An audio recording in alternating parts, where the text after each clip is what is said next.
Hello everyone, जय हिंद। Welcome to Jha sir academy for IAS. Guys, यहाँ पे आपको सिविल सर्विसेज की प्रिपरेशन कराई जाती है और हेल्प की जाती है कि आपको किस तरीके से प्रिपेयर करना है।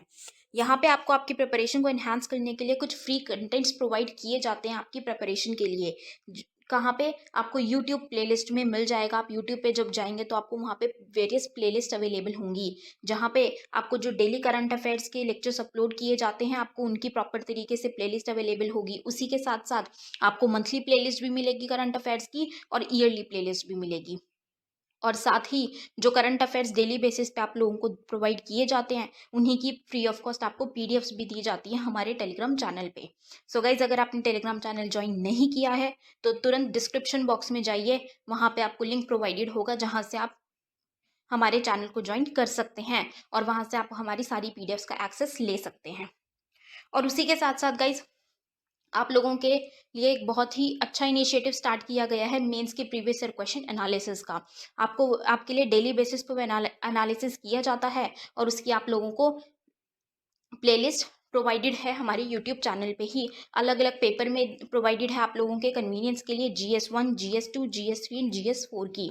उसी के साथ साथ आप लोगों के लिए जीएस के अलग अलग सब्जेक्ट्स की भी प्लेलिस्ट अवेलेबल है। इकोनॉमिक्स है जैसे सीसैट की आप लोगों के पास प्लेलिस्ट होगी और हिस्ट्री की भी प्लेलिस्ट आपको मिल जाएगी जो कि बिल्कुल फ्री होगी, वो आपको यूट्यूब पे ही अवेलेबल होगी।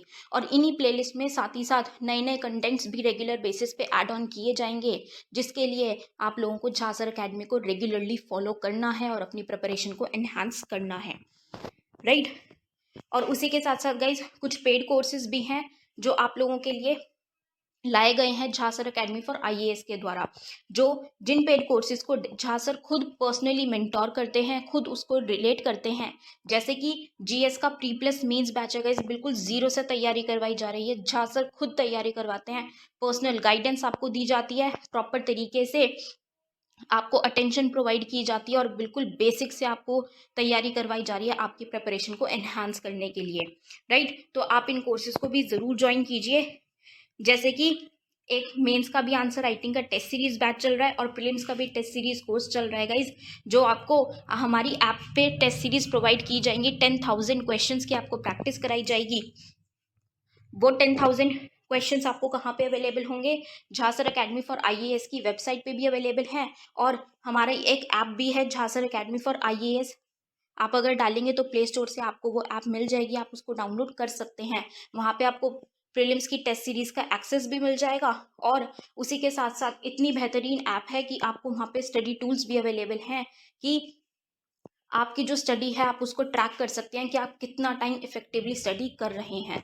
तो इस ऐप को गाइज ज़रूर ज्वाइन कीजिएगा, डाउनलोड कीजिएगा और वेबसाइट भी अवेलेबल है। उस वेबसाइट पे भी आप जाके सब कुछ एक्सेस कर सकते हैं जो कि ऐप पे अवेलेबल है, right. So guys, Jha sir academy को रेगुलरली फॉलो करते रहिएगा। हेलो एवरीवन, जय हिंद। Welcome to Jha sir academy for IAS. Guys, हम कर रहे हैं साइंस की एनसीईआरटी क्लास 9th और क्लास 9th की एनसीईआरटी में हम चैप्टर 6 टिश्यूज़ कर रहे थे। हम more than half of the chapter complete कर चुके हैं, सिर्फ थोड़ा सा पोर्शन बाकी है, वो हम आज कंप्लीट कर देंगे और आज हमारा चैप्टर 6 कंप्लीट हो जाएगा, right. So more than half of the chapter जो हम कर चुके हैं, एक बार फटाफट से विद इन 5 मिनट्स थोड़ा सा उसका ओवरव्यू ले लेंगे क्या चीज़ है, ताकि वो रिकॉल हो जाए। उसके बाद अपना चैप्टर कंटिन्यू करके उसको ख़त्म कर देंगे, ठीक है। So let's start with it. हाँ, तो हमने क्या देखा था टिश्यूज़ में कि जो हमने सेल्स की बात की थी, यूनिसेलुलर सेल्स होते हैं, मल्टी सेलुलर होता है, जो भी है वो हम बहुत बार पढ़ चुके हैं। तो टिश्यूज़ क्या होते हैं बेसिकली, सिंपल फॉर्म में, कि जो सेल्स हैं, ग्रुप ऑफ सेल्स, जो सेल्स जिनका जो सेम ही फंक्शन परफॉर्म करते हैं, ठीक है, जिनमें कॉमनैलिटीज़ होती है, सेम एक ही काम के लिए अलॉटेड है उनको कि हाँ आपको ये काम करना है। तो उसके लिए वो क्या करते हैं, एक ग्रुप बना लेते हैं कि जब एक ही काम करना है तो अकेले अकेले करने से बेटर है मिलके कर लेंगे। तो जब वो ग्रुप बना लेते हैं एक कॉमन फंक्शन परफॉर्म करने के लिए, तो उनको हम क्या कहते हैं, ग्रुप ऑफ सेल्स को टिश्यू कहते हैं, ठीक है। उसके बाद हमने बात की थी प्लांट्स एंड एनिमल टिश्यूज़ की, कि प्लांट्स और एनिमल टिश्यूज़ सेम होते हैं या अलग अलग होते हैं। तो प्लांट्स और एनिमल टिश्यूज़ का स्ट्रक्चर भी अलग होता है और उनके फंक्शंस भी अलग अलग होते हैं। प्लांट रिजिड होता है, हमें स्ट्रक्चर से पता चल रहा है, प्लांट तो रिजिड होता है, वो एक ही जगह पे रहता है, और जो एनिमल्स हैं वो मूव करते रहते हैं, पानी है, खाना है, शेल्टर है, हर चीज़ की सर्च में वो घूमते रहते हैं। ठीक है, प्लांट की जो ग्रोथ है वो हमें सिर्फ एक पॉइंट पे देखने को मिलती है जहाँ पे ग्रोइंग टिश्यू प्रेजेंट होता है, और एनिमल जो है वो यूनिफॉर्मली उसकी बॉडी हर एक जगह से प्रॉपर वे में यूनिफॉर्म तरीके से ही इंक्रीज होती है। राइट, तो हमने इसमें क्या की थी, हमने कुछ इनके डिफरेंसेस की बात की थी प्लांट्स और एनिमल टिश्यूज में, और हमने क्या कहा था कि इनके स्ट्रक्चर, इनके टिश्यूज जो है वो अलग अलग होते हैं, अलग अलग तरीके के वो फंक्शंस वो परफॉर्म करते हैं। फिर हमने स्टार्ट किया था प्लांट टिश्यूज और एनिमल टिश्यूज को डिटेल में। तो प्लांट टिश्यूज में हमने पढ़े थे दो तरीके के टिश्यूज होते हैं प्लांट में, मेरिस्टेमेटिक टिश्यू और परमानेंट टिश्यू। मेरिस्टेमेटिक टिश्यू को हम ग्रोइंग टिश्यू भी कहते हैं। ये टिश्यू कौन से होते हैं, जो प्लांट के सिर्फ एक पॉइंट पे, एक ही रीजन पे प्रेजेंट होते हैं, और जिस रीजन पे ये प्रेजेंट होते हैं वहां से ये ग्रो करना शुरू कर देते हैं। मतलब कि ये डिवाइड होते हैं टिश्यूज, मतलब इन टिश्यूज में जो सेल्स होते हैं वो डिवाइड होते हैं, तो नए सेल बनते हैं। नए सेल बनने पे अब जैसे जैसे नए सेल बनेंगे तो क्या होगा, वो प्लांट वहीं से जहाँ पे ये टिश्यू प्रेजेंट है यहाँ से ग्रो करना शुरू कर देगा। अब वो जो नए सेल फॉर्म होंगे वो इन्हीं के जैसे होंगे, लेकिन वो जैसे जैसे बड़े होंगे, मैच्योर होते चले जाएंगे, वो अलग कैरेक्टरिस्टिक्स लेते चले जाएंगे, वो बिल्कुल इनसे डिफरेंट होते चले जाएंगे, और डिफरेंट होते होते वो क्या करेंगे, एक नया टिश्यू फॉर्म कर लेते हैं, जिस टिश्यू को हम क्या कह देते हैं, परमानेंट टिश्यू। राइट, उसके बाद हमने परमानेंट टिश्यू में बात की थी सिंपल परमानेंट टिश्यू और complex permanent tissue. Simple permanent tissue वो होता है जिन टिश्यूज के अंदर जो ग्रुप ऑफ सेल्स हैं वो एक ही तरीके के सेल्स होते हैं, वो तो कौन से होते हैं, सिंपल परमानेंट टिश्यू। और जिन टिश्यूज के अंदर जो ग्रुप ऑफ सेल्स हैं वो अलग अलग तरीके के होते हैं, तो वो कौन से होते हैं, कॉम्प्लेक्स परमानेंट टिश्यू। ठीक है, तो सिंपल परमानेंट टिश्यू में हमने पैरेन्काइमा की बात की थी जो कि फूड स्टोर करने का काम करता है। ठीक है, हमने क्लोरेन्काइमा की बात की थी जिनमें क्लोरोफिल होता है, फोटोसिंथेसिस में हेल्प करता है। एरेन्काइमा थी जो कि एयर कैविटीज में मतलब उसके अंदर क्या होती है, एयर कैविटीज प्रेजेंट होती हैं जिससे कि वो फ्लोट कर पाते हैं। ठीक है, उसके बाद हमने कॉलेनकाइमा की बात की थी। कॉलेनकाइमा कौन सा होता है, फ्लेक्सिबल होता है, जिसकी वजह से प्लांट जो है वो तुड़ मुड़ सकता है, कहीं पे भी बेंड हो सकता है, मुड़ सकता है बिना टूटे। ठीक है, उसको फ्लेक्सिबिलिटी प्रोवाइड करता है, और इंटरसेलुलर स्पेसिस उसमें काफ़ी कम होता है, और कौन से सेल से बना हुआ होता है, लिविंग सेल से। उसी का उल्टा फिर हमारा होता है स्क्लेरेन्काइमा जो कि हार्ड और स्टिफ होता है, जो एक प्रोटेक्शन प्रोवाइड करता है प्लांट को, और इसके जो टिश्यूज होते हैं, जो सेल्स होते हैं वो डेड होते हैं, मृत होते हैं, और इसमें हमें स्पेसिस, इंटरसेलुलर स्पेस हमें देखने को नहीं मिलता। उसके बाद हमने एपिडर्मिस की बात की थी। एपिडर्मल सेल्स जो कि क्या करते हैं, वाटर लॉस को बचाते हैं, कि भाई पानी का लॉस ना हो। जैसे कि इसका जो आउटर सरफेस है वो वैक्सी होता है, ताकि पानी का लॉस जो है हम उसको बचा सकें। ठीक है, या फिर वाटर रेजिस्टेंट सरफेस होता है ताकि पानी के लॉस को बचाया जा सके। ठीक है, इसमें स्टोमेटा हमें देखने को मिलता है, गार्ड सेल्स होते हैं उसमें। ठीक, तो ये सब चीज़ों के बारे में हमने इसमें पढ़ा था। फिर उसके बाद कॉम्प्लेक्स परमानेंट सेल आए थे, उसमें हमने बात की थी मेनली जाइलम और फ्लोएम की। जाइलम क्या करता है, जो वाटर और दूसरे मिनरल्स हैं उनको ट्रांसपोर्ट करने में हेल्प करता है from one part of the plant to another, और फ्लोएम क्या करता है, फूड को एक पार्ट से दूसरे पार्ट पे ट्रांसपोर्ट करने में मदद करता है फ्लोएम। ठीक है, ये थे हमारे प्लांट टिश्यूज़। उसके बाद हमने बात की थी एनिमल टिश्यूज़ की। ठीक है, कि एनिमल टिश्यूज़ में हमें, जैसे कि हमने मसल्स की बात की थी कि जो मूवमेंट है, जैसे हम ब्रीद करते हैं जब, तो हम अगर फील करें तो हम अप डाउन मूवमेंट देखने को मिलते हैं। वो क्यों होती हैं, क्योंकि जो हमारे मसल के सेल्स हैं, मसल सेल्स हैं, वो क्या करते हैं, वो कॉन्ट्रैक्ट और रिलैक्स करते हैं, कॉन्ट्रैक्शन रिलैक्सेशन, जिसकी वजह से हम ये अप डाउन फील करते हैं।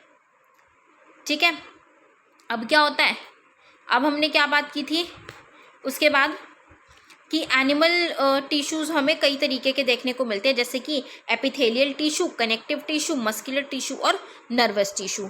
तो हमने लास्ट लेक्चर में, अपने कल वाले लेक्चर में, हमने एपिथेलियल टिश्यू के बारे में पढ़ लिया था। एपिथेलियल टिश्यू क्या होती है, जैसे कि हमने सेल मेम्ब्रेन की बात की थी कि एक आउटर कवरिंग होती है जो कि सेल को उसके एक्सटर्नल एनवायरनमेंट से बचाती है, कि वो इस चीज़ का ध्यान रखती है, गार्ड करती है एक तरीके से सेल को, कि क्या चीज़ें, कौन कौन से सब्सटेंसेस जो है वो बाहर के एनवायरनमेंट से सेल के अंदर जाएंगे और कौन कौन से सब्सटेंसेस ऐसे हैं जो सेल के अंदर से एक्सटर्नल एनवायरनमेंट में मूव करेंगे, मतलब कि बाहर जाएंगे, कौन अंदर आएंगे और कौन से बाहर जाएंगे। तो सिमिलरली एपिथेलियल टिश्यू यही काम करते हैं बॉडी में, कि कौन कौन से ऐसे सब्सटेंसेस हैं जो बॉडी के अंदर एंटर करेंगे, क्योंकि कोई भी चीज़ बॉडी से अंदर जाएगी या बाहर, उसको कहीं ना कहीं कोई ना कोई एपिथेलियल लेयर से तो गुजरना ही पड़ेगा, क्रॉस करना ही पड़ेगा। ठीक है, तो इसीलिए ये उसमें मदद करती है। फिर हमें ये अलग अलग तरीके की देखने को मिलती है, जैसे कि हमें ये देखने को मिलती है कि जो बिल्कुल फ्लैट एक शीट की तरह होती है, बिल्कुल पतली सी होती है, सेंसिटिव फ्लैट, उसको हम क्या कहते हैं, सिंपल स्क्वेमस एपिथेलियम।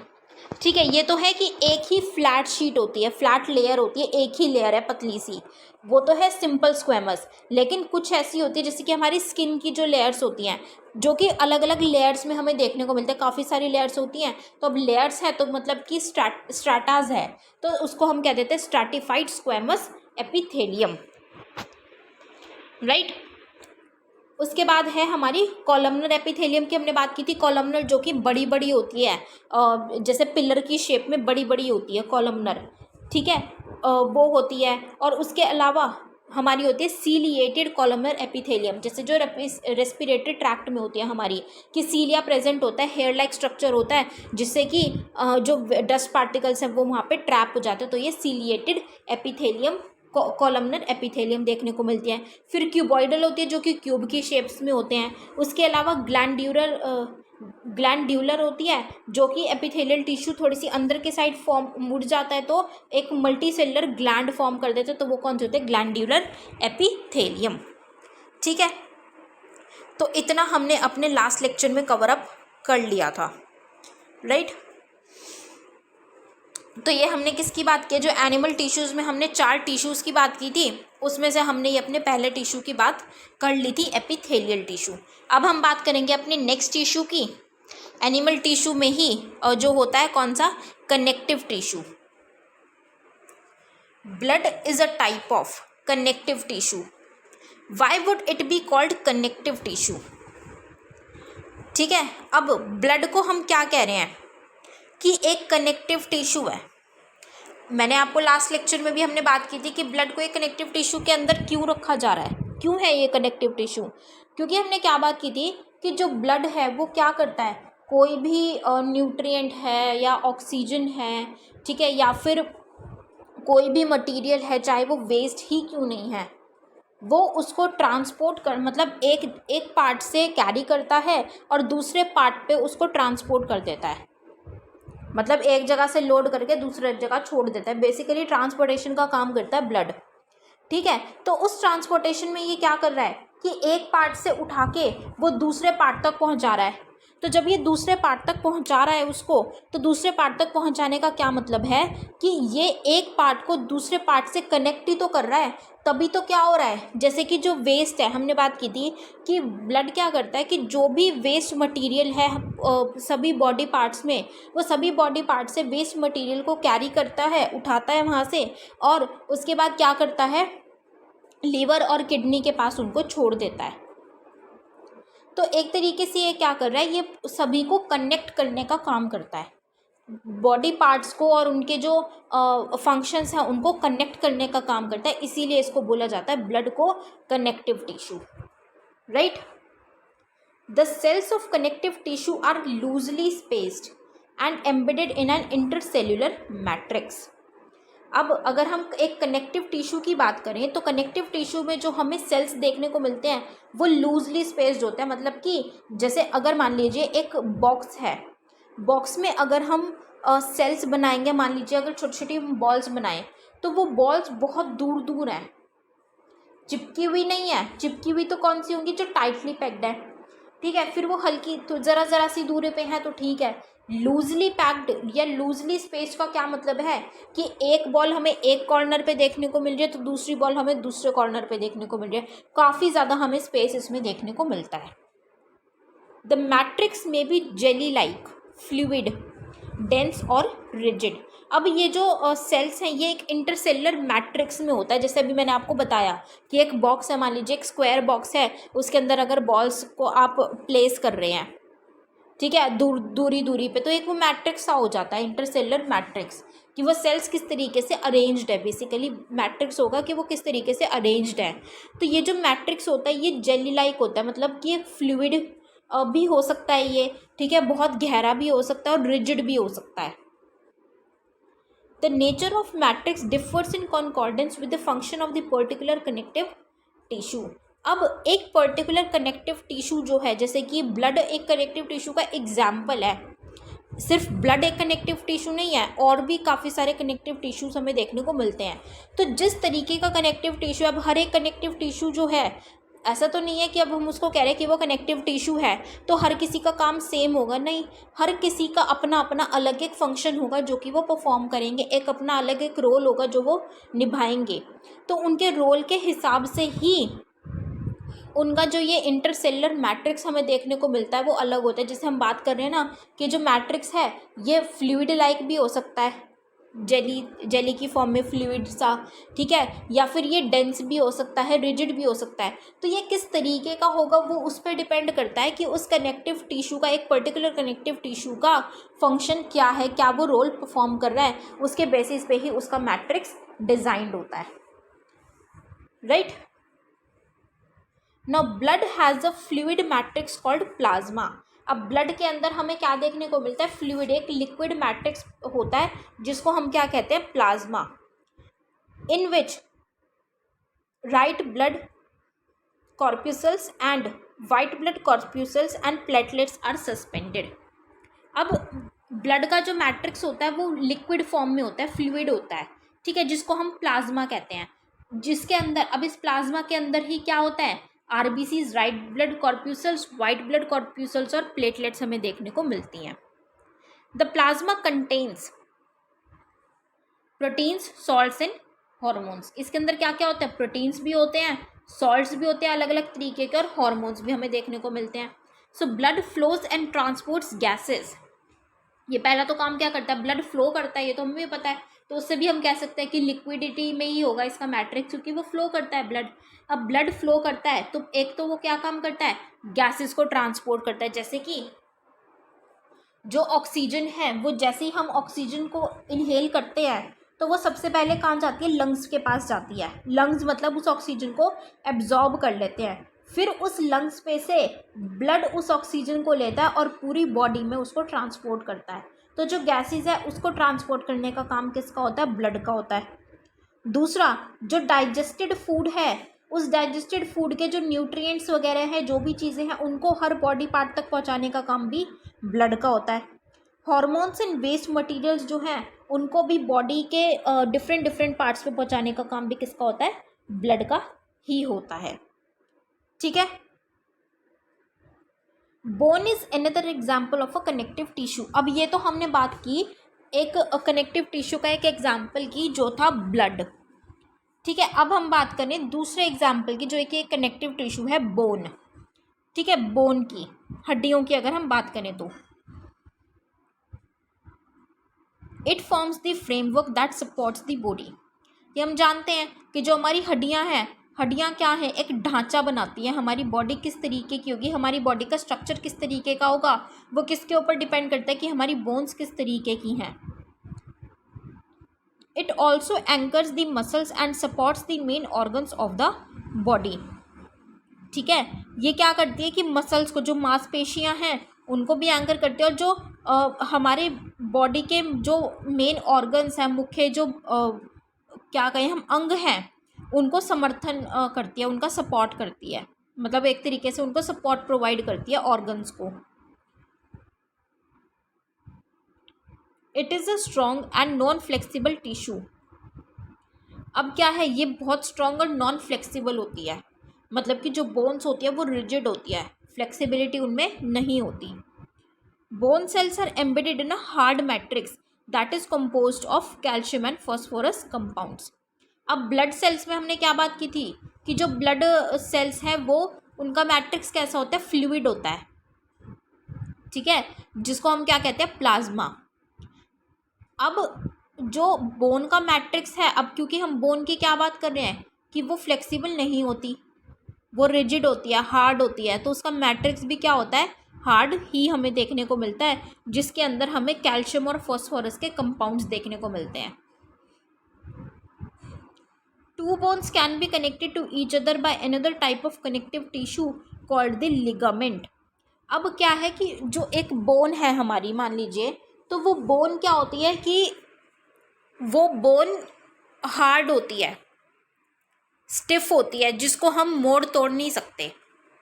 लेकिन अब आप कहेंगे कि बोन्स तो ऐसी भी होती हैं, जैसे अगर हमारा हैंड है तो हम अपने हैंड को मोड़ सकते हैं बीच में से। अब अगर आप बात करें तो जो एक बिल्कुल मिड पोर्शन होता है हमारे हैंड में, हम अपने हाथ को वहाँ से मोड़ सकते हैं, ठीक है। जो हमारी कलाई होती है, रिस्ट होती है, हम वहाँ से अपने हाथ को घुमा सकते हैं। लेकिन हाथ के मिड से और जो रिस्ट का पोर्शन है हमारा, उसके बीच में हम अपने हाथ को क्या बिल्कुल मोड़ सकते हैं? जैसे हम बीच में से मोड़ पा रहे हैं, ऊपर नीचे कर पा रहे हैं, हम क्या वहाँ से कर सकते हैं? नहीं, क्योंकि वहाँ पे एक ही बोन है। अब हम जो हाथ के बीच में से जो कर पा रहे हैं, हम मोड़ पा रहे हैं, वो हम क्यों मोड़ पा रहे हैं? क्योंकि दो तरीके की बोन्स अटैच हो रखी हैं, और वो कनेक्ट हो रखी है। वो कनेक्ट किससे हो रखी है? एक और कनेक्टिव टिश्यू से, जिसको हम कहते हैं लिगामेंट। और वो जो लिगामेंट है वो एक कनेक्टिव टिश्यू बनता है कि वो दो बोन्स को कनेक्ट कर देता है। तो वो जो दो बोन्स को कनेक्ट करता है, वो इस तरीके से कनेक्ट करता है कि वहाँ से वो मुड़ सकता है। तभी तो हमारा हाथ मुड़ता है, या हमारा पैर है, हम अपने पैर को मोड़ सकते हैं। हमारी लेग मुड़ती है ना बीच में से, ठीक है।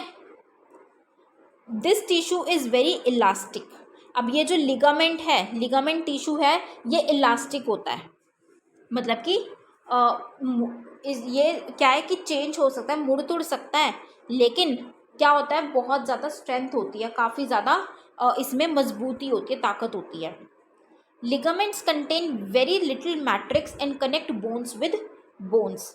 अब लिगामेंट जो है, उसमें जो हम अगर मैट्रिक्स की बात करें तो मैट्रिक्स ज़्यादा नहीं होता। इसका मेन काम क्या होता है कि दो बोन्स को कनेक्ट करता है या तीन बोन्स को कनेक्ट करता है। Tendons connect muscles to bones and are another type of connective tissue. अब लिगामेंट्स तो एक तरीके के हैं। लिगामेंट्स क्या करते हैं? दो बोन्स को कनेक्ट कर रहे हैं, ठीक है, दो हड्डियों को कनेक्ट कर रहे हैं। अब एक होते हैं टेंडन्स। टेंडन्स जो होते हैं वो क्या करते हैं? मसल्स को बोन्स के साथ कनेक्ट करते हैं, ठीक है। मतलब जो मांसपेशियां हैं हमारी, उनको हड्डियों के साथ जोड़ते हैं। उनका काम क्या होता है? ये जोड़ने का काम किसका होता है? टेंडन्स का। Tendons are fibrous tissue with great strength but limited flexibility. अब ये जो टेंडन्स होते हैं, टेंडन्स, इनके जो टिश्यूज़ होते हैं वो फाइब्रस होते हैं, और वो काफ़ी ज़्यादा मजबूत होते हैं, बहुत मजबूत होते हैं, लेकिन इनके अंदर फ्लेक्सिबिलिटी कम होती है। जैसे कि जो लिगामेंट्स हैं, उनके अंदर फ्लेक्सिबिलिटी होती है कि जहाँ पे भी हमें बोन जॉइंट देखने को मिलता है, वो जॉइंट किससे हो रहा है? लिगामेंट से हो रहा है। तो वहाँ से हम अपने जो है मोड़ सकते हैं, ठीक है, हम वहाँ से बेंड कर सकते हैं, तरोड़ मरोड़ सकते हैं हम। तो वो क्या है? वो इलास्टिक है। लेकिन जो टेंडन्स हैं वो क्या है? वो ज़्यादा फ्लेक्सिबल नहीं होते। तो इसीलिए हम अपनी मांसपेशियों और बोन्स को ज़्यादा हम अलग नहीं कर सकते या तोड़ मोड़ नहीं सकते। Another type of connective tissue, cartilage, has widely spaced cells। अब एक और कनेक्टिव टिश्यू होता है हमारा कार्टिलेज, जिसमें कि जो सेल्स होते हैं वो काफ़ी ज़्यादा स्पेसेस हमें देखने को मिलते हैं, उसमें काफ़ी लूजली स्पेस्ड होते हैं। The solid matrix is compose of proteins and sugars. अभी जो कार्टिलेज है, इसके मैट्रिक्स में हमें ये मैट्रिक्स हमें सॉलिड देखने को मिलता है, जिसके अंदर क्या होता है? प्रोटीन्स और शुगर्स होती हैं। Cartilage smoothens bone surface at joints and is also present in the nose, ear, trachea and larynx। अभी जो कार्टिलेज होता है, ये क्या करता है कि जैसे जो बोन है वो स्टिफ होती है, रिजिड होती है बोन्स, जो हड्डियां हैं, ठीक है। तो ये क्या करते हैं, जो कार्टिलेज, ये जो बोन का जो सरफेस होता है ना, उसको थोड़ा सा स्मूथ कर देती है, ठीक है, जॉइंट्स पे से थोड़ा सा स्मूथ कर देती है। स्मूथ करने से क्या होता है कि अगर जैसे हम मोड़ते हैं तो हमें उसमें प्रॉब्लम नहीं आती। और ये हमें कहाँ पे भी देखने को मिलता है, जैसे हमारी नोज़ है, ईयर है, ट्रैकिया है, लैरिंग्स है, यहाँ पे हमें क्या देखने को मिलता है, कार्टिलेज टिश्यू देखने को मिलता है। We can fold the cartilage of the ear but we can not bend the bones in our arms. अब जो कार्टिलेज हमारे जो ईयर्स हैं, ईयर में हमारा कार्टिलेज प्रेजेंट होता है, तो हम अपने कान को मोड़ तोड़ सकते हैं ना, हम उसको फोल्ड कर सकते हैं, जैसे मर्जी हम फोल्ड कर सकते हैं, आगे की तरफ, पीछे की तरफ, साइड में, लेफ्ट में, राइट में, जैसे मर्जी हम उसको फोल्ड कर सकते हैं। लेकिन अगर हम अपनी बोन्स की बात करें, मान लीजिए हमारे आर्म्स में जो बोन्स हैं, हम उसको बेंड नहीं कर सकते। Areolar connective tissue is found between the skin and muscles. अब एक और कनेक्टिव टिश्यू है, कौन सा, एरियोलर। एरोलर जो टिश्यू है वो कहाँ पे पाया जाता है, स्किन और मसल्स के बीच में, मतलब कि जो हमारी क्या कहते हैं, त्वचा है, ठीक है, हमारी त्वचा और जो मांसपेशियां उनके बीच में पाया जाता है areolar connective tissue, around blood vessels and nerves and in the bone marrow. अब ये स्किन और मसल्स के बीच में मिलता है, ब्लड वेसल्स और नर्व्स के पास मिलता है ये, ठीक है। मतलब कि क्या कर रहा है, लिगामेंट तो बोन टू बोन हमें देखने को मिल रहा है, दो बोन्स को कनेक्ट कर रहा है, बोन से फिर हड्डियों से मसल्स तक, मांसपेशियों को कौन कनेक्ट कर रहा है, टेंडन्स, फिर मांसपेशियों से जो स्किन कनेक्टेड है वो किसकी वजह से, एरोलर कनेक्टिव टिश्यू से। It फिल्स the space inside the organs, supports internal organs and helps in repair of tissues. अब जो ऑर्गन्स हैं उनके अंदर जो स्पेस प्रेजेंट होता है उसको भरने का काम करता है ये एरोलर कनेक्टिव टिश्यू, ठीक है। और जो इंटरनल ऑर्गन्स हैं उनको सपोर्ट प्रोवाइड करता है, उनको स्ट्रेंथ प्रोवाइड करता है। और उसी के साथ साथ जो टिश्यूज़ ऐसे हैं जो कि उनको कुछ चोट पहुंच जाती है, उनको कुछ डैमेज हो जाता है, कुछ हमें प्रॉब्लम देखने को मिलती है, तो उनको रिपेयर करने में भी मदद करता है कौन सा, areolar connective tissue. Now where are fat stored in our body, fat storing adipose tissue is found below the skin and between internal organs. अब जो फैट कहाँ पे स्टोर होता है, फैट स्टोरिंग का भी हमें एक टिश्यू देखने को मिलता है जिसका नाम है एडिपोज टिश्यू। अब ये जो एडिपोज टिश्यू है ये हमें अपनी त्वचा के नीचे, स्किन के नीचे देखने को मिलता है, इंटरनल ऑर्गन्स के बीच में होता है ये। The cells of this tissue are filled with fat globules. अब इस टिश्यू के जो सेल्स हैं वो किससे भरे हुए होते हैं, फैट ग्लोब्यूल से भरे हुए होते हैं। Storage of fats also lets it act as an insulator. अब इसमें जो फैट स्टोर होता है तो ये किसके, एक इंसुलेटर की तरह भी काम कर देता है, ठीक है। तो ये था हमारा कनेक्टिव टिश्यू। तो कनेक्टिव टिश्यू क्या है, बेसिकली हमने क्या बात की, कनेक्टिव टिश्यू एक तो लूजली स्पेस्ड होता है, उसका मैट्रिक्स जो है वो डिपेंड करता है कि उस कनेक्टिव टिश्यू का क्या काम है। तो मेनली हमें यहाँ पे जो चीज़ें याद रखनी है वो हमें याद रखनी है, ब्लड एक कनेक्टिव टिश्यू है, ब्लड का हमें पता है वो फ्लो करता है तो वो ट्रांसपोर्टेशन में मदद करता है, ठीक है, इतनी सी चीज़ बहुत है। उसके बाद बोन, बोन क्या करती है हमें पता है, हड्डियाँ एक कनेक्टिव टिश्यू है, हड्डियाँ क्या करती है भाई, स्ट्रक्चर प्रोवाइड करती है और वो रिजिड होती है। तीसरा लिगामेंट्स, लिगामेंट बोन को बोन से कनेक्ट करती है और थोड़ी सी वो इलास्टिक होती है, हम मोड़ तोड़ सकते हैं। फिर टेंडन्स जो कि बोन को मसल्स और बोन्स को कनेक्ट करती है और वो फ्लेक्सिबल ज़्यादा नहीं होती। उसके बाद हमने बात की थी कार्टिलेज की, वो क्या करती है, स्मूथ करने में हेल्प करती है, या फिर कुछ बॉडी पार्ट्स पे भी हमें देखने को मिलती है, जैसे नोज़ है, ईयर है, जिसको मोड़ तोड़ सकते हैं।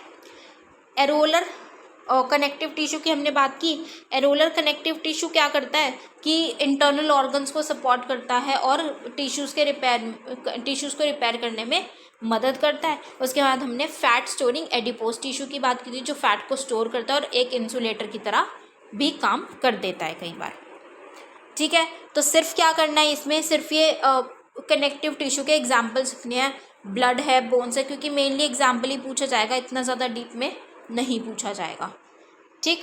तो ये था हमारा पूरा कनेक्टिव टिश्यू। अब हम बात करें मस्कुलर टिश्यू की, थर्ड टिश्यू है हमारा एनिमल टिश्यूज़ का, टिश्यूज़ में हमारा थर्ड है muscular tissue. Muscular tissues consist of elongated cells also called muscle fibres. अभी जो मस्कुलर टिश्यू होता है उसमें थोड़े से ना लंबे लंबे सेल्स होते हैं, जिनको हम क्या कह देते हैं, मसल फाइबर्स भी बोल देते हैं। This tissue is responsible for movement in our body. अब जो मसल्स होती हैं वो किस में मदद करती हैं, हमें बॉडी की मूवमेंट में, ठीक है, चलने फिरने में, उसको काम करने में मदद करती है। तो ये जो सेल्स होते हैं, जो टिश्यूज़ होते हैं, हमें मूवमेंट में हेल्प करते हैं। Muscles contain special proteins called contractile proteins which contract and relax to cause movement। अब ये जो मसल्स हैं इनके अंदर कुछ प्रोटीन्स होते हैं, स्पेशल प्रोटीन्स। अब क्योंकि ये मूवमेंट में हेल्प करती हैं, तो मूवमेंट में क्या होता है कि कुछ कॉन्ट्रैक्शन और रिलैक्सेशन होती है, जिसकी वजह से हम मूवमेंट कर पाते हैं। तो वो मूवमेंट किस वजह से होती है, कॉन्ट्रैक्शन रिलैक्सेशन, कुछ स्पेशल प्रोटीन्स प्रेजेंट होने की वजह से, और उन स्पेशल प्रोटीन्स को बोलते हैं हम contractile proteins. We can move some muscles by conscious will. हम अपने कुछ मसल्स को अपनी मर्जी से भी हिला सकते हैं। Muscle present in our limbs move when we want them to and stop when we so decide. कि मतलब कुछ मसल्स ऐसे, जैसे कि अगर लिम्स की बात करें, कि जब हम चाहें हम उनको हिला सकते हैं और जब हम चाहें हम उनको हिलने से रोक सकते हैं। Such muscles are called voluntary muscles. इन मसल्स को हम क्या कहते हैं, वॉलंटरी मसल, जिनको कि हम अपनी मदद से ही हिलाते हैं और अपनी मदद से ही हिलने से रोक देते हैं। फिर these muscles are also called skeletal muscles as these are mostly attached to bones and help in body movement। अब इन मसल्स को हम ज़्यादातर क्या कहते हैं, स्केलेटल मसल्स, क्योंकि ये बोन से अटैच्ड होती हैं। अब बोन से अटैच्ड मसल्स को कौन अटैच करता है, कौन सा टिश्यू, टेंडन्स, ठीक है। और ये इसीलिए इनको क्या भी कह देते हैं,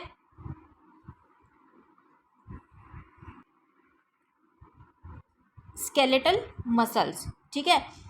under the microscope these muscles show alternate light and dark bands or striations when strained appropriately, ठीक है। तो ये क्या करती हैं, अगर माइक्रोस्कोप के हम नीचे अगर हम इन मसल्स को देखें माइक्रोस्कोप से, तो ये कुछ लाइट एंड डार्क बैंड्स दिखाती है, या फिर हम स्ट्राइएशंस कहते हैं, ठीक है, जिन पे हमें क्या होते हैं कि जब इन पे स्टेन दिखते हैं हमें अलग अलग। As a result they are also called striated muscles. तो इनको क्या भी बोला जाता है, स्ट्राइएटेड मसल्स भी बोला जाता है। The cells of this tissue are long, cylindrical, unbranched and multinucleated।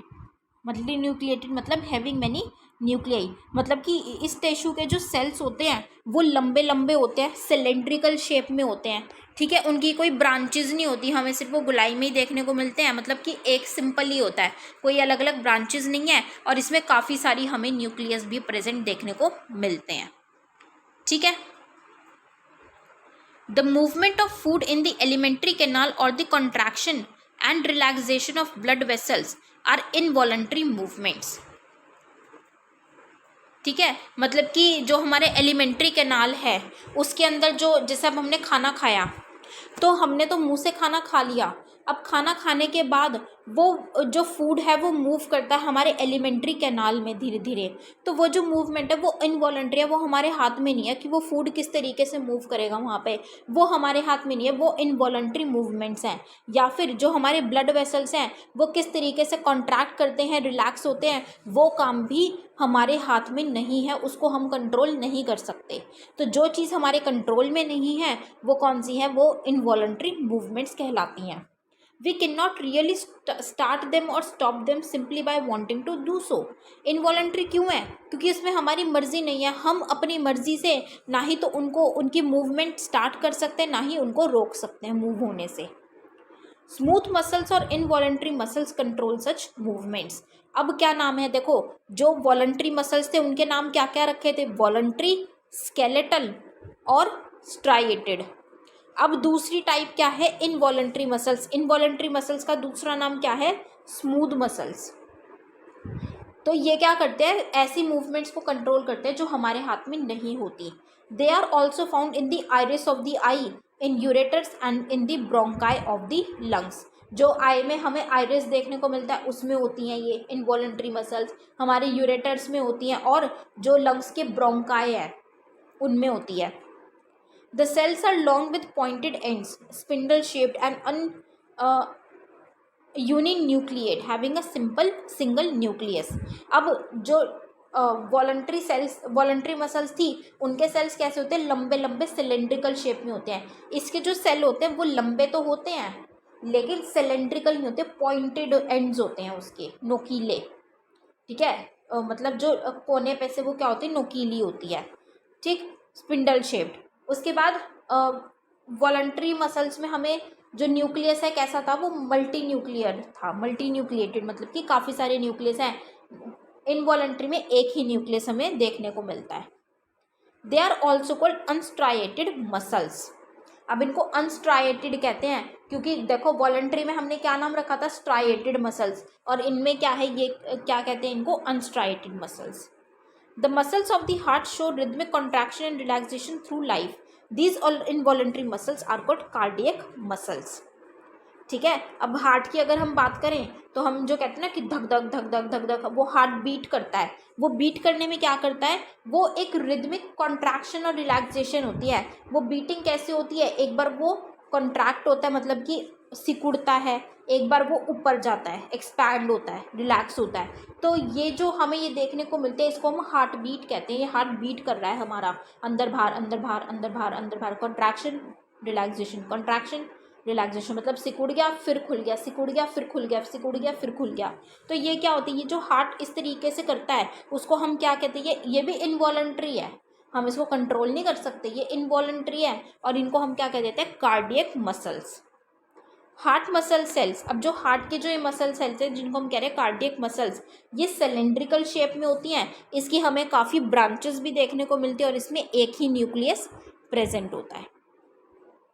ठीक है, तो ये था हमारा कौन सा, मस्क्यूलर टिश्यू की जो हमारी मसल्स होती हैं। तो इसमें हमने बेसिकली अब इसमें सिर्फ क्या याद रखना है कि दो तरीके की होती हैं, एक तो वॉलंटरी होती है। वॉलंटरी कौन सी, जो हम मूवमेंट हमारे कंट्रोल में, हम अपनी मर्जी से कर सकते हैं कि कब हम मूवमेंट करनी है, कब उसको रोकनी है। उसके नाम क्या है, वॉलंटरी, स्केलेटल और स्ट्राइएटेड। और दूसरी कौन सी होती है, हमारी इनवॉलंटरी मसल, जो हम अपनी मर्जी से उसको मूवमेंट स्टार्ट या स्टॉप नहीं कर सकते, हमारे हाथ में नहीं होता। उसका नाम क्या होता है, इनवॉलंटरी या स्मूथ मसल्स या अनस्ट्राइएटेड मसल्स। That's it. और जो हार्ट की मसल्स है ये तो बहुत ईजी है, कोई भी आप लोग बता ही देंगे, ये कौन से, कार्डियक मसल्स। सिर्फ इतनी सी चीज़ याद रखनी है मस्कुलर टिश्यू में। उसके बाद है हमारा लास्ट टिश्यू, नर्वस टिश्यू। ठीक है, all cells possess the ability to respond to stimuli. अब क्या होता है कि कोई भी चीज़ है हम उस पर एकदम रिस्पॉन्ड करते हैं ना। जैसे मान लीजिए कि अगर एक कोई गर्म चीज़ है, मान लो कोई गर्म बर्तन है, ठीक है, अगर हमारा उस पर अगर हमारी फिंगर भी टच हो जाती है तो एकदम हम फिंगर हटाते हैं अपनी, वो एकदम रिस्पॉन्स आता है। ठीक है, तो हर एक सेल में ये एबिलिटी होती है कि कोई भी चीज़ है उस पर एकदम तुरंत रिस्पॉन्ड कर सके। However, cells of the nervous tissue are highly specialized for being stimulated and then transmitting this stimulus very rapidly from one place to another within the body. अब होता तो हर सेल में है ये स्टिमुलस को रिस्पॉन्ड करना स्टिमुलस पे, लेकिन जो नर्वस टिश्यू के जो सेल्स होते हैं वो बहुत ही ज़्यादा स्पेशलाइज्ड होते हैं। वो क्या करते हैं, सबसे पहले वो स्टिमुलस पे रिस्पॉन्ड, मतलब स्टिमुलस को पहचान लेते हैं, उसको रिस्पॉन्ड करते हैं, और फटाफट से वो क्या करते हैं, वो उस पर क्या करते हैं, पूरी बॉडी को उसको ट्रांसमिट करते हैं उस चीज़ को। जैसे कि हमने बात की कि एक गर्म बर्तन पे अगर हमारी फिंगर टच हुई तो वो फिंगर टच होते ही वो हमारी फिंगर पे ही नहीं आ रहा बिल्कुल एकदम से, वो क्या हो रहा है, मतलब देखो कितना फास्ट प्रोसेस है कि हम फिंगर पे टच होते ही हम फिंगर हटा लेते हैं विदिन सेकंड। लेकिन वो उस विदिन सेकंड में क्या हो रहा है, वो पहले वो जो स्टिमुलस है कि हमें गर्म लग रहा है, वो क्या जाता है पहले नर्वस टिश्यू पे जाता है, नर्वस टिश्यू के जो सेल्स हैं, फिर वहाँ से वो हमारी पूरी बॉडी पे, कि हमारे जो हैंड के सेल्स हैं वहाँ पे ट्रांसमिट करता है वो। The brain, spinal cord and nerves are all composed of the nervous tissue। अब नर्वस टिश्यू के कंपोनेंट्स हैं ये, इसमें हमें ब्रेन, स्पाइनल कोड और नर्व्स देखने को मिलती हैं। The cells of this tissue are called nerve cells और न्यूरॉन्स। क्या कहते हैं इस टिश्यू के सेल्स को, नर्व सेल्स या फिर neurons. A neuron consists of a cell body with a nucleus and cytoplasm from which long, thin, hair-like parts arise। अब इसमें क्या होता है कि एक न्यूक्लियस भी होता है और साइटोप्लाज्म भी होता है, और जिसमें से कुछ जैसे हेयर लाइक पार्ट्स उसमें से निकलते हुए दिखते हैं। Usually each neuron has a single long part, मतलब कि एक सिंगल उसका लॉन्ग पार्ट होता है, लंबा सा एक पोर्शन होता है, ठीक है, जिसको हम क्या कहते हैं, एक्सॉन या एक्सन, ठीक है। उसके बाद एक छोटा ब्रांच्ड पार्ट होता है, मतलब कि उसी में से एक ब्रांच निकल रही है छोटी सी, जिसको हम क्या कहते हैं, dendrites. An individual nerve cell may be up to a metre long, मतलब कि वो 1 मीटर लंबे जितना हो सकता है। Many nerve fibres bound together by connective tissue make up a nerve, मतलब कि काफ़ी सारे जब नर्व फाइबर्स एक दूसरे से मतलब कनेक्ट होते हैं, कनेक्टिव टिश्यू से वो जुड़ते हैं, तो उससे क्या बनते हैं, एक नर्व बनती है, एक नस बनती है। नर्व कहते हैं ना हम जिसको, नस कहते हैं। तो काफ़ी सारे नर्व फाइबर्स मिल के ही एक नस बनती है। The signal that passes along the nerve fiber is called a nerve impulse। अब क्योंकि अब नर्व फाइबर, काफ़ी सारे नर्व फाइबर मिलके ही नर्व बनती है, तो नर्व फाइबर से ही क्या होता है, सिग्नल पास होके आता है, और उन सिग्नल्स को हम क्या कहते हैं, nerve impulse. Nerve impulses allow us to move our muscles when we want to. अब ये जो हम वॉलंटरी मसल्स की बात कर रहे थे ना, कि जब हम अपनी मर्जी से मसल्स को हिला सकते हैं, मूवमेंट को रोक सकते हैं, तो वो किसकी वजह से होता है, ये नर्व इम्पल्सेस की वजह से, क्योंकि ये सिग्नल देते हैं। The functional combination of nerve and muscular tissue is fundamental to most animals, कि फंक्शन करने के लिए, मूवमेंट करने के लिए मस्कुलर टिश्यू और नर्व्स का जो एक कॉम्बिनेशन होता है, ये हमें एनिमल्स में तो बहुत ज़्यादा देखने को मिलता है। This combination enables animals to move rapidly in response to stimuli. अब ये जो एनिमल्स एकदम से मूव करते हैं ना, मूवमेंट दिखाते हैं स्टिमुलस को देख के या किसी स्टिमुलस पे, तो वो किसकी वजह से होता है, इस कॉम्बिनेशन की वजह से ही होता है, जो उसमें नर्व और मसल टिश्यूज़ का कॉम्बिनेशन हमें देखने को मिलता है। उसी की वजह से वो इतना ज़्यादा रैपिडली रिस्पॉन्ड कर पाते हैं, ठीक है। तो ये छोटा सा हमारा क्या था, नर्वस टिश्यू, ठीक है। नर्वस टिश्यू जो कि जो भी स्टिमुलस है उस पे सबसे पहले स्टिमुलस को देखता है और फिर उसको हमारी पूरी बॉडी पे ट्रांसफ़र कर देता है, और नर्व सेल्स या फिर हम उसको क्या कह देते हैं, न्यूरॉन्स कह देते हैं, ठीक है। उसके पार्ट कौन से होते हैं, ब्रेन, स्पाइनल कॉर्ड और नर्व्स, ठीक है। और उसका स्ट्रक्चर किस तरीके का होता है, एक लॉन्ग पार्ट होता है जिसको हम एक्सन कहते हैं, और उसी से एक ब्रांचेस निकल रही होती है जो कि छोटी होती है, शॉर्ट पार्ट होता है जिसको हम डेंड्राइट्स कह देते हैं, ठीक है।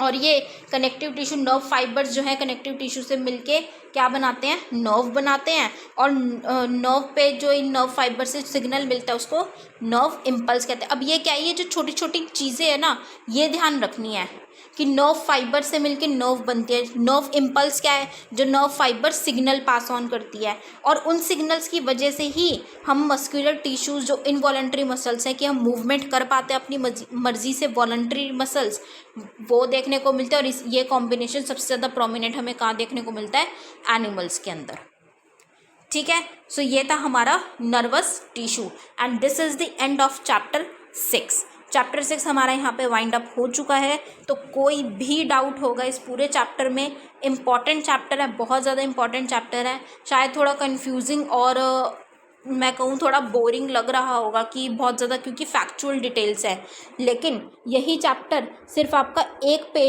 सिर्फ एक पेज में आ जाएगा। अगर मैंने जो एंड में पढ़ाया मैंने आपको पूरा है वर्ड टू वर्ड, लेकिन मैंने हर एक के बाद, जैसे मस्कुलर टिश्यू मैंने आपको पढ़ाया तो मस्कुलर टिश्यू पढ़ा के मैंने आपको कहा इसमें क्या चीज़ याद रखने की है कि मस्कुलर टिश्यू में 2 तरीके की हैं, वॉलंटरी और इनवॉलंटरी। वॉलंटरी कौन सी, जो हम अपनी मर्जी से स्टॉप कर सकते हैं मूवमेंट, और इनवॉलंटरी जो हमारे हाथ में नहीं होता। और उसके नेम्स कि वॉलंटरी हम क्या कहते हैं, स्केलेटल मसल्स और स्ट्राइएटेड भी कह देते हैं, और इनवॉलंटरी के दूसरे नाम क्या है, स्मूथ मसल्स या अनस्ट्राइएटेड। दैट्स इट, सिर्फ इतना सा। ये छोटे छोटे चार्ट बना के आप अगर पूरा डालेंगे तो एक पेज पे ही आपका ये पूरा चैप्टर आ जाएगा। इम्पॉर्टेंट चैप्टर है लेकिन ईजी है, इसको सिर्फ ज़्यादा डिटेल में नहीं जाना, सिर्फ मोटा मोटा क्रक्स आपको उसके नोट्स बनाने हैं ताकि ये चैप्टर दोबारा उठाने की ज़रूरत ना पड़े, राइट। देख लीजिएगा, एक बार आपने नोट्स प्रिपेयर किए हैं तो बहुत अच्छी बात है, नोट्स में देख लीजिएगा। अदरवाइज चैप्टर एक बार देख लीजिएगा रीड करके। कोई भी प्रॉब्लम आती है, कोई भी डाउट आता है तो आप कमेंट सेक्शन में पूछ सकते हैं, राइट। नेक्स्ट लेक्चर में हम अपना नेक्स्ट चैप्टर कौन सा, चैप्टर 7 स्टार्ट करेंगे। So till then thank you so much, have a great day ahead. जय हिंद।